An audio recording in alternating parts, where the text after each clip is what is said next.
Bonjour les élèves du cycle collégial, je vous présente la correction de l'examen d'obtention du certificat du cycle collégial, l'examen du session juin 2017, Académie Tanger Tétouan et El Husseima. Alors, abordons l'énoncé de cet examen. NB, premièrement, une petite remarque, NB, notez bien, les réponses aux questions seront sur la présente copie.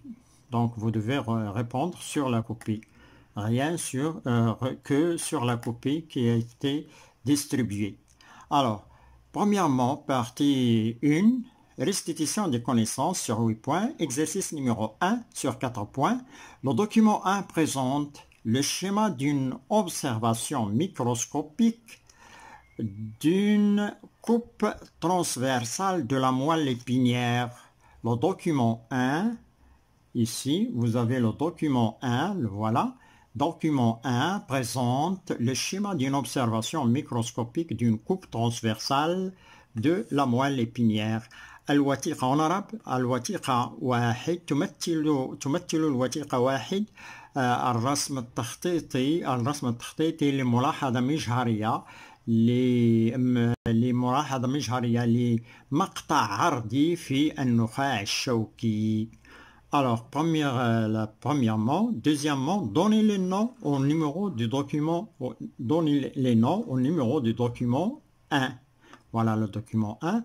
Vous allez donner le nom au numéro 1, racine postérieure, 1, racine postérieure, واحد الجذر الخلفي, 2, racine antérieure, الجذر الأمامي, 3, substance grise, المادة البيضاء, 3, المادة البيضاء, la substance blanche, pardon, la substance 3, la substance blanche, substance grise 4, substance grise ici 4, المادة الرمادية, 5, ici vous avez 5, corps cellulaire du neurone, الجسم الخلوي للعصبة أو للعصبون, 6, axone des neurones, محورة العصبات أو العصبونات. Troisièmement, relié par une flèche, troisièmement, relié par une flèche, chaque élément relié par une flèche, chaque élément du groupe A à ce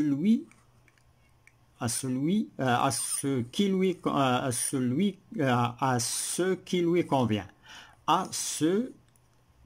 convient dans le groupe B. Relié par une flèche, chaque élément du groupe A, vous avez le groupe A et ses éléments, à ce qui lui convient dans le groupe B. أربط بواسطة سهم عناصر المجموعة A بألف أو A بما يناسبها في المجموعة B. Alors, premièrement, groupe A, propriété du muscle, خاصيات العضلة.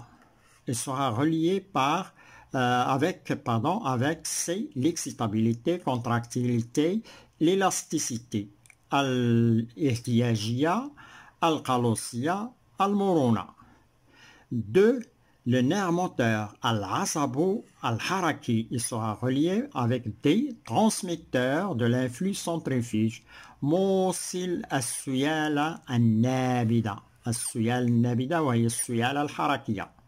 حركية, le centrifuge qui proviennent de l'air motrice vers le muscle. On l'appelle influx centrifuge, tout influx moteur qui provient de l'air moteur vers les muscles.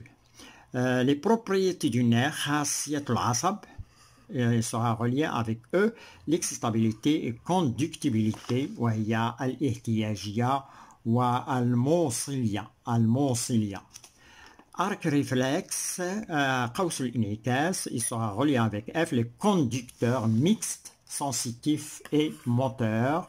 الموصل المختلط موصل مختلط حسي وحركي. On passe maintenant à la page numéro 2. Voilà la page numéro 2.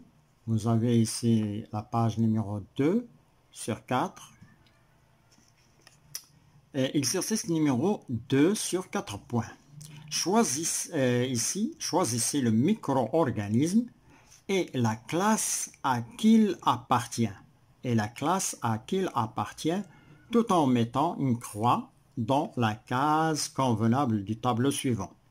اختر المتعدي المجهري والصنف الذي ينتمي إليه في الصنف الذي ينتمي إليه بوضع علامة في الخانة المناسبة للجدول التالي. Alors, le tableau suivant, vous avez ici, le tableau il est composé de micro-organismes, virus du sida, les levures, pneumocoques, la paramécie.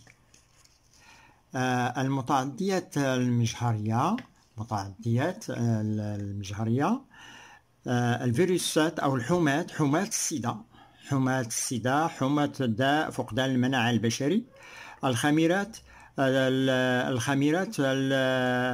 المكورات الثنائية الرئوية، البرامسيوم، la paramécie.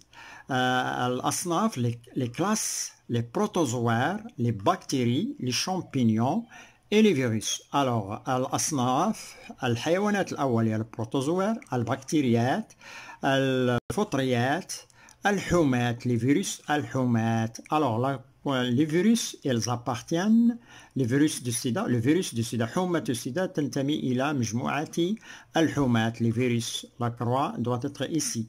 Les levures sont des champignons, les pneumocoques ce sont des bactéries et la paramécie c'est un protozoaire, le protozoaire. On passe à la question numéro 2.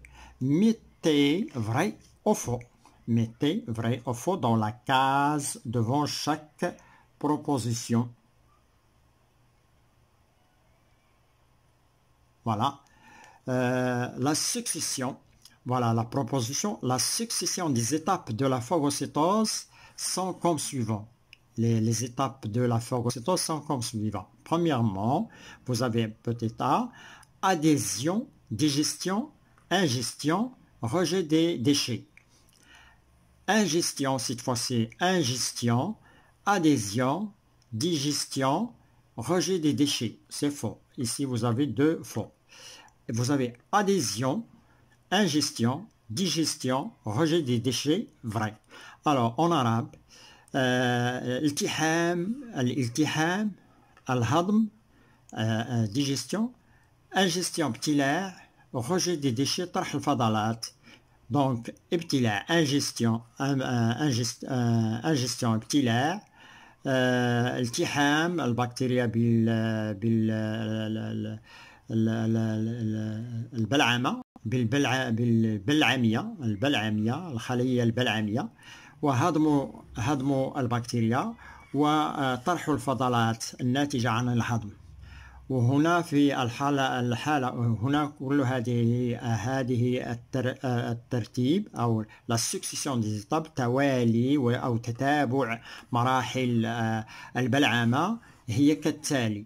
مراحل البلعمة المراحل الأولى خاطئة، المراحل المتتالية للمراحل الثانية خاطئة، والمرحلة الأخيرة السي أديزيون التحام البكتيريا بالبلعمية، انجستيون ابتلاع البكتيريا من طرف البلعمية، وهضم الجرثوم أو البكتيريا من طرف البلعمية، وأخيرا طرح الفضلات من طرف الخلية البلعمية phagocyte.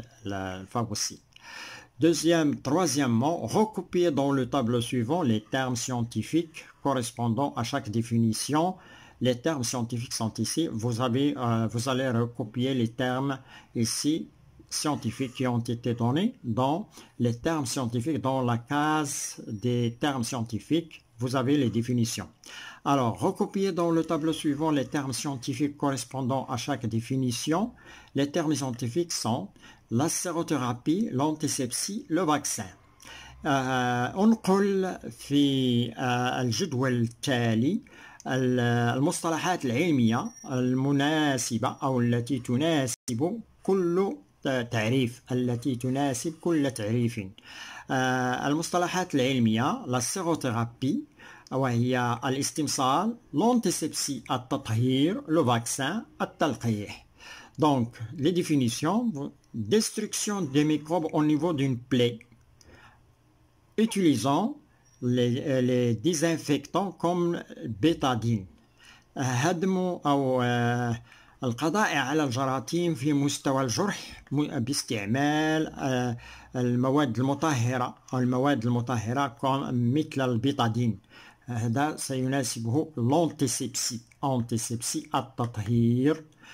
L'injection d'une grande quantité d'anticorps spécifiques prêts à utiliser aux malades. Injection d'une grande quantité d'anticorps spécifiques prêts à utiliser aux malades. حقن كمية كبيرة من مضادات الأجسام النوعية الجاهزة للمريض. La sérothérapie, lorsqu'on injecte les grandes quantités des anticorps, on appelle ça la sérothérapie. Injection des corps par des antigènes atténués pour qu'ils produisent des anticorps spécifiques en quantité suffisante. Injection du corps par un seul antigène atténué pour qu'il produise des anticorps spécifiques en quantité suffisante. حقن الجسم بمولد مضاد موهن مخفف atténué وهن مخفف pour لكي ينتج مضادات أجسام نوعية بكمية كافية. Et c'est le vaccin, c'est ce qu'on appelle le vaccin. Ici, vous allez mettre le vaccin التلقيح. On passe à l'autre question. Alors, l'autre question, c'est la partie 2, raisonnement scientifique sur 2 points. La partie 2, raisonnement scientifique sur 2 points. Exercice numéro 1 sur 6 points. Un picotement intense. Un picotement intense au niveau de la main, d'une personne a provoqué الوخز القوي في مستوى اليد لشخص أدى الوخز القوي في يد شخص أدى إلى un retrait brusque de la main. Il a un retrait سحب اليد بسرعة. Et lorsqu'il a senti la douleur, il met un bandage sur la plaie. سحب اليد بسرعة وعندما أحس بالألم وضع ضمادة un bandage وضع ضمادة على الجرح. Le bandage ضمادة على الجرح. Alors complétez les cases du tableau suivant en déterminant les stimulus et les éléments intervenant dans l'activité nerveuse, retrait brusque de la main lors d'un picotement intense. أتميم الجدول أو خانات الجدول، أتميم خانة الجدول الآتي بتحديدك للمهيج والعناصر المتدخلة في النشاط العصبي. سحب اليد بسرعة عند الوخز القوي أو الشديد. وخز قوي أو الشديد. الجدول هو كالتالي. Vous avez le jadwal, le tableau que vous devez remplir, compléter, que vous devez compléter. Stimulus, piqûre. Picotement, ça veut dire al-wakhs. Picotement, c'est un wakhs. Le picotement, piqûre. Stimulus, picotement, ou bien piqûre, picotement intense, on l'appelle stimulus, ou bien picotement intense. Organe récepteur, la peau de la main. Le centre nerveux moelle et pénière, parce qu'il s'agit ici retrait brusque de la main, c'est un réflexe ici. le centre nerveux de ce retrait brusque de la main lors d'un picotement intense, c'est la moelle épinière. المركز العصبي هنا النخاع الشوكي. organe effecteur العضو المستجيب العضلة أو العضلات. عضو مستقبل وهو العضو المستقبل الحسي وهو الجلد، جلد اليد. المهيج وهو الوخز، piqûre, الوخز, un chapeau.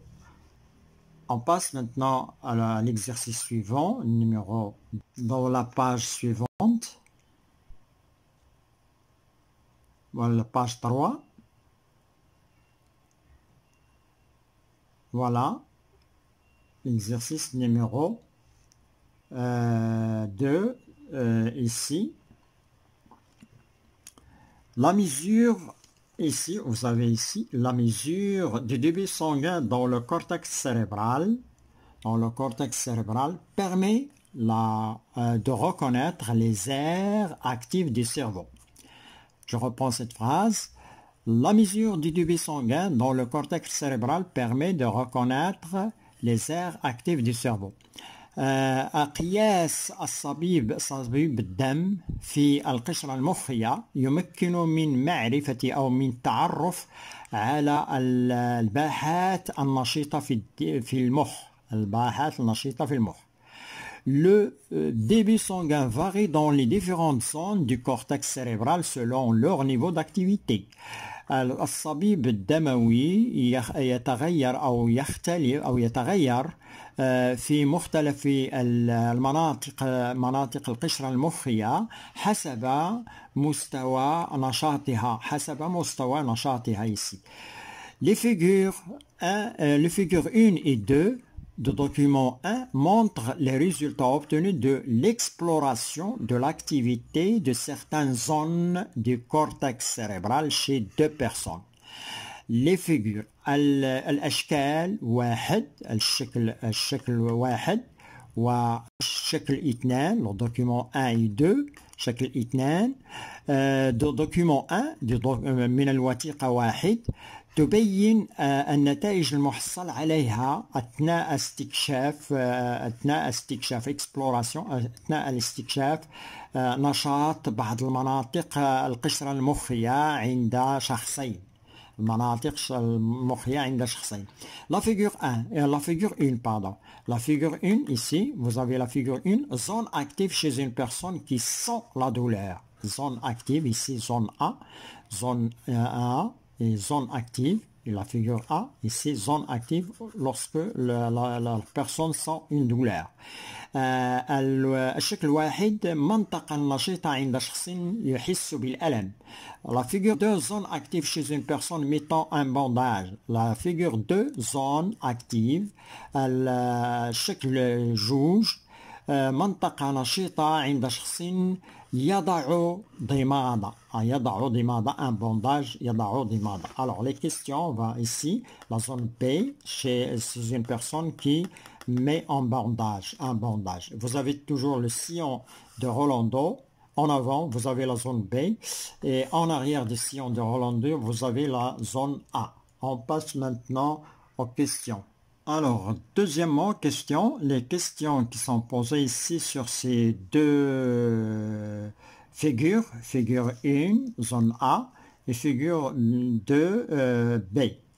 En se basant sur le résultat du document 1, identifiez la zone A et B, justifiez votre réponse, c'est-à-dire la zone A qui a été signalée dans la figure A, la figure A, ici vous avez la figure B. Alors, pour la figure A, zone A, c'est l'aire de sensibilité générale, car elle est située derrière le sillon de Rolando. باعتمادك على معطيات أو على نتائج الريزلتا على نتائج الوثيقة 1 تعرف المنطقة تعرف على المنطقة A والمنطقة B معللا جوابك. La zone A المنطقة A هي الباحة الحساسية العامة لأنها توجد خلف شق رولوندو, derrière chaque Rolando. Zone B, c'est l'aire motrice car elle est située avant le sillon de Rolando. المنطقة B هي الباحة الحركية لأنها توجد أمام شق رولوندو. B, déduire le rôle de la zone A, qui est la zone ici derrière. C'est une zone de sensibilité, le rôle de sensibilité, là, le rôle de l'aire de sensibilité générale, c'est la sensation. Alors, déduire le rôle de la zone A et celui de la zone B. استنتج دور المنطقة A ودور المنطقة B. Alors, l'aire de sensibilité générale transforme l'influx sensitif en sensation, en douleur. الباحة الحركية الباحة الحركية pardon الباحة الحساسية العامة تحول السيالة الحسية إلى إحساس بالألم douleur.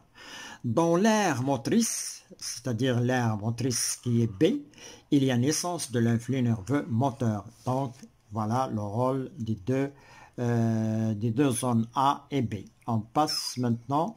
Voilà l'exercice suivant, c'est 3. Le 3, voilà la réponse de déduire le rôle de la zone A et celui de B, la zone A et zone B. En se basant sur ce qui précède et vos connaissances, identifiez les différentes activités nerveuses réalisées par cette personne au cours du picotement intense au niveau de sa main, ainsi remplir le tableau. Les cases, ainsi remplir les cases du tableau suivant. En se basant باعتمادك على ما سبق وبمعارفك وعلى معارفك identifier عرف أو ميز أو تعرف على différentes activités على مختلف الأنشطة العصبية المنجزة من طرف هذا الشخص أثناء الوخز القوي في مستوى يده وإملاء خانات الجدول التالي. Alors, les cases que vous devez remplir, vous avez ici activité nerveuse, vous avez retrait brusque de la main, sensation de la douleur et mettre un bandage sur la plaie. Donc voilà les activités nerveuses. Qu'est-ce que vous allez remplir? La nature de l'activité, la nature de l'activité retrait, la nature de l'activité, la nature de l'activité. Nature de l'influx nerveux, ici il est absent, ici influx sensitif, ici influx moteur. Sens de l'influx nerveux, il part du jusqu'au. Donc, pour le retrait brusque de la main, سحب اليد بسرعة, réflexe médulaire. Le réflexe médulaire, انعكاس شوكي. Sensation de la douleur, الإحساس بالألم. Sensibilité consciente, حساسية شعورية. L'influx nerveux, la nature de l'influx nerveux, influx sensitif, يعني سيالة حسية. Mettre un bandage sur la plaie, c'est une motricité volontaire. nature motricité volontaire, الحركة الإرادية. والناتور de l'influx nerveux, طبيعة السيالة العصبية. Influx moteur, سيالة حركية. Sens de l'influx, اتجاه السيالة العصبية من إلى. Dans la sensibilité consciente, le sens de l'influx part de la peau, organe récepteur, vers l'aire de sensibilité générale. الجلد من الجلد إلى باحة الحساسية العامة. Ici, dans la motricité volontaire, l'influx part de l'aire motrice vers les muscles. l'aire motrice, السيالة الحركية تذهب من الباحة الحركية إلى العضلات. ونمر إلى التمرين الموالي. Alors l'exercice suivant, dans la page 4 sur 4, le dernier exercice, vous avez ici l'énoncé de l'exercice numéro 2 sur ces points. Vous avez ici l'exercice, le document 2, la tuberculose. Ici, on va parler de la tuberculose est une maladie provoquée par une bactérie que l'on appelle bacille de Koch. Bactérie de bacille de Koch, qui se multiplie dans les cellules pulmonaires et les détruit. داء السل هو مرض ناتج عن بكتيريا تسمى عصيات كوخ bacille de Koch. Bacille de Koch. Bacille de Koch, CH, ça se prononce Koch. Bacille de Koch, عصيات كوخ, BK. نرمز لها BK, en abrégé BK. BK, bacille de Koch. Qui se multiplie dans les cellules pulmonaires et les détruit. التي تتكاثر في خلايا الرئوية, خلايا الرئة, وتقتلها وتقضي عليها. Donc داء السل يقضي على الخلايا الرئوية وهو ناتج عن عصيات كوخ, bacille de Koch. Pour comprendre comment le système immunitaire neutralise les cellules pulmonaires infectées par le bacille de Koch, BK, on réalise les expériences sur des souris A, B et D. A et B et D. De même race, ils sont de même race, le document 2 présente les résultats de ces expériences. Le document 2 présente, vous avez les résultats ici de ces expériences. لفهم كيف يقضي الجهاز نوتراليزي القضاء، كيف يقضي الجهاز المناعتي على الخلايا الرئوية المعفنة، الخلايا الرئوية المعفنة les pulmonaires infectés par المعفنة بعصيات كوخ بيكا. On réalise des expériences sur les souris. ننجز التجارب على الفئران A, B و D. De même race من نفس السلالة. Le document الوثيقة 2 تبين النتائج المحصل عليها لهذه التجارب. Alors, analysons ce document. Le document 2. La souris immunisée, la souris A est une souris immunisée contre la tuberculose. الفأر A ممنع ضد داء السل. ما معنى ممنع ضد داء السل أو bien d'une autre façon il est immunisé, ça veut dire qu'il est atteint de la maladie. Il a guéri, ça veut dire qu'il a construit, il possède, si vous voulez, il possède des anticorps contre la maladie, la tuberculose. Et il possède aussi des lymphocytes sensibilisés, des lymphocytes T sensibilisés et activés contre le bacille de Koch, c'est-à-dire contre la tuberculose. Voilà ce qu'on appelle un animal immunisé ou bien une souris immunisée. الفأر A ممنع ضد داء السل يعني أنه مصاب بداء السل وتعافى منه بواسطة تكوين جسمه لمضادات أجسام ضد داء السل وتكوين جسمه كذلك لللمفاويات T التي هي محسسة وضد اللمفاويات التي محسسة وهي ضد داء السل. يعني يمكنها لللمفاويات التي أن تقضي على داء السل وكما يمكن لمضادات الأجسام أن توجه ضد داء السل. Donc il a une immunité, il est immunisé.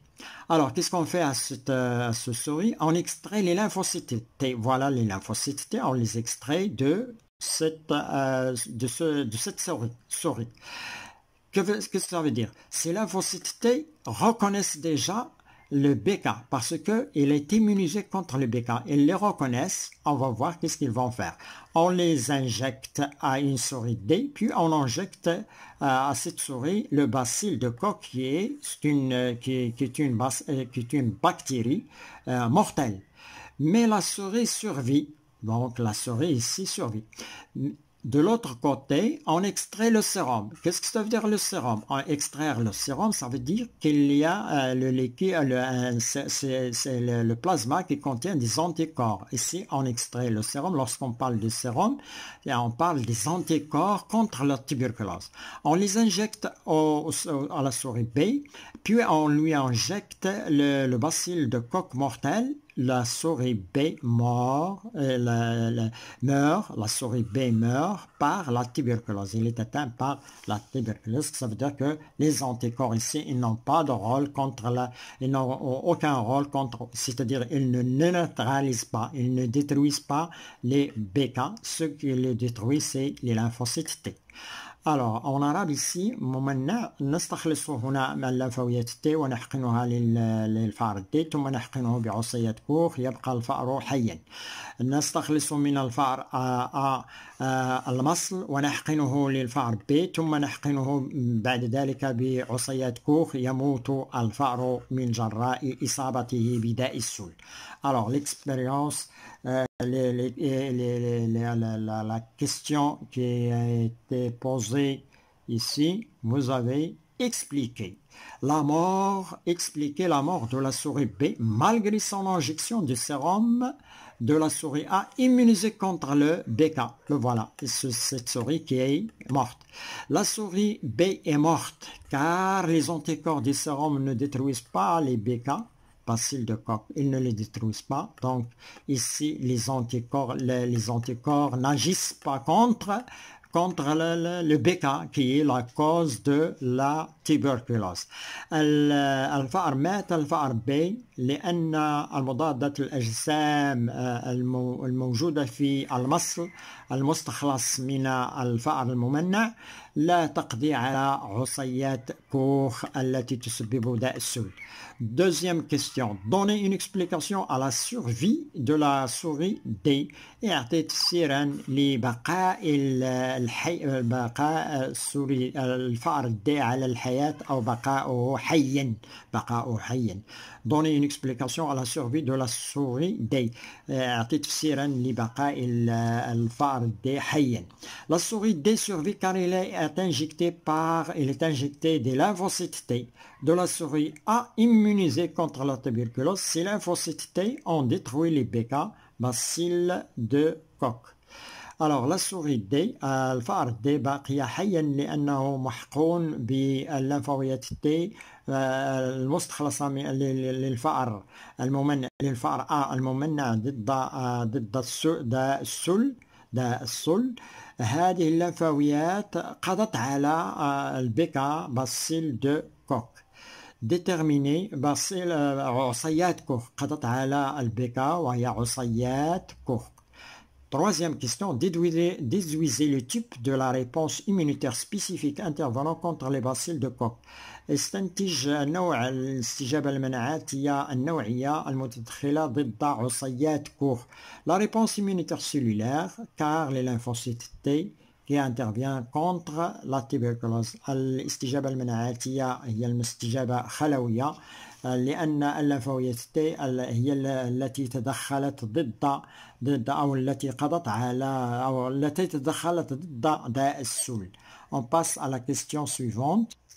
On passe à la troisième question. En vous basant sur les données précédentes, complétez le schéma, ce schéma-là, du document 3 qui présente un mécanisme de destruction des cellules infectées par le BK en utilisant les termes suivants.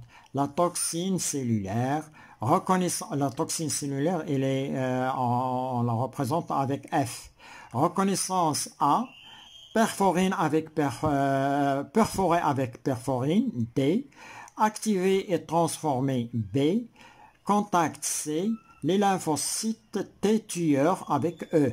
Donc vous allez compléter. Donc je reprends cette phrase, cette troisième question. En vous basant sur les données précédentes, complétez le schéma du document 3. Voici le document 3. Vous avez le schéma ici qui présente un mécanisme de la destruction des cellules infectées par le BK en utilisant les termes suivants, la toxine cellulaire, reconnaissance, perforée et perforine, activée et transformée, contact, les lymphocytes T tueurs.